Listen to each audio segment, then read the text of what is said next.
Tila kay Laika Barista! Hi at kaway-kaway sa'yo. Yes, pre na sa mga oras na ito ay namomroblema. But this time, hindi dahil sa pera, pero dahil lagot ka. Nawawala mo ang Tupperware ni Mama. Bukod sa Tupperware, ayan, nawawala mo pa yung payong na bagong bili niya. Lagot ka, ching-ching. Diba? Ay nako, panigurado, meron na naman pong mababawasan ng allowance dyan. O kaya naman hindi na naman makakagala this weekend. Isipin mo, no? Yung mga nanay natin makakalimutin na talaga yan eh. Nanay tatay natin. Minsan tatanungin pa sa'yo, anak, ano nga ulit yung ginawa mong password sa akin sa Facebook? Anak, ano nga yung ginawa mong password ulit sa akin dito sa bank account? Hindi ko na maalala. Pero, hindi nila makakalimutan kung kailan, anong oras, saan, at sa paanong paraan nila ibinigay sa'yo o inabot sa'yo yung Tupperware, good morning towel, at yung payong. O, diba? Iba talaga. Napaka-powerful. Maayong hapong muli sa mga maot at gwapo na yes para natin. Kasama nyo na nga. Kakwentuhan. Siyempre, kachismisan. Karatig, katuwang at kaututang dila rin. Ngayon pong araw ng Wednesday, DJ Laika Barista. Ba't ako hinihingal? From 3 to 6 p.m. dito pa rin sa iyong paboritong istasyon na kabanding ang 101.1. Yes! FM. Para sa iyo, syempre, ate, kuya, nanay, tatay, lolo at lola na nag-aabang ng himala. O kaya naman sa madaling salita, ikaw ba ay mukhang pera? Halata naman! Dahil, yes, friend, mamaya-maya lamang abangan natin kung sino nga ba ang susunod na papalarin at makakadaupang palad ang pera o yung salapi na kanya talagang minimit-himit-hina. Ayan, so good luck ha sa mananalo mamaya sa programa ni B-Boy Bibo para po sa ating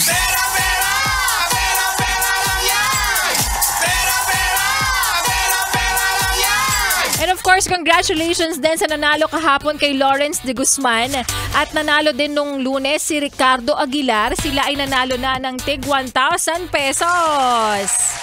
Diba nanlalaki yung mata mo? Sabi ko sa'yo eh.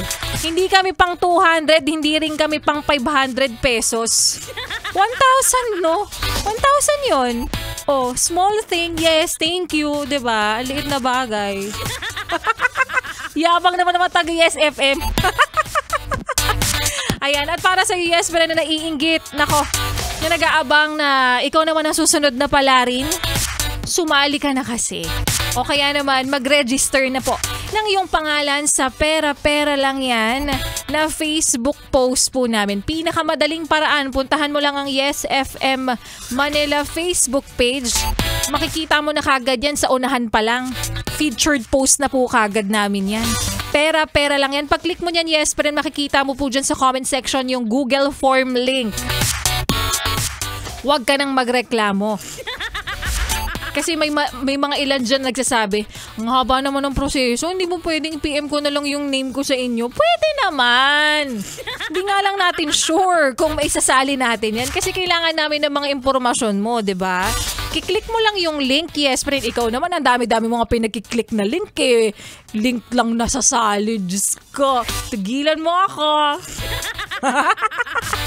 Fill upan mo lang yung details na kailangan at ang pinaka-importante, ilagay ang iyong valid number na pwede namin transferan ng iyong pera na mapapanalunan. So, congratulations sa mga nanalo na po. And congratulations in advance sa mga mananalo pa lamang para po sa aming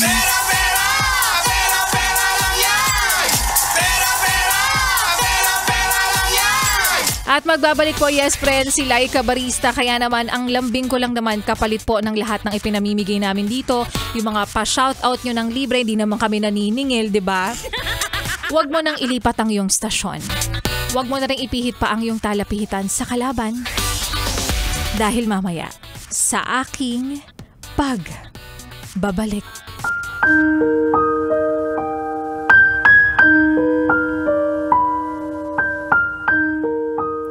Maghihintay ako kahit gaano katagal. Ganyan yung sinasabi mo sa taong sinasabing hindi pa siya handa. Pero paano kung excuse niya lang yan? Alibay niya lang yan. Pero ang totoo, hindi ka lang pala talaga niya gusto. At yan nga, yes, pre, ng kwento na ating mapapakinggan sa aking pagbabalik para po sa ating Laika Barista Moments. Pero ngayon, ituloy muna natin, yes, pre, ang pakikinig mo sa mga kantahan natin ngayong araw ng Wednesday habang ikaw ay bumper to bumper ang eksena naman. Hindi naman rush hour pero ang tindi-tindi pa rin ang traffic. What's new? Kasama ang susunod na kanta na iniisip mo pa lang kung ano nga ba yung mga gagawin mo bukas. Ay, pagod ka na kaagad. Kaya naman, here's Me Too by Megan. Sexy Megan? What? Megan Trainor dito pa rin sa 101.1 Yes FM.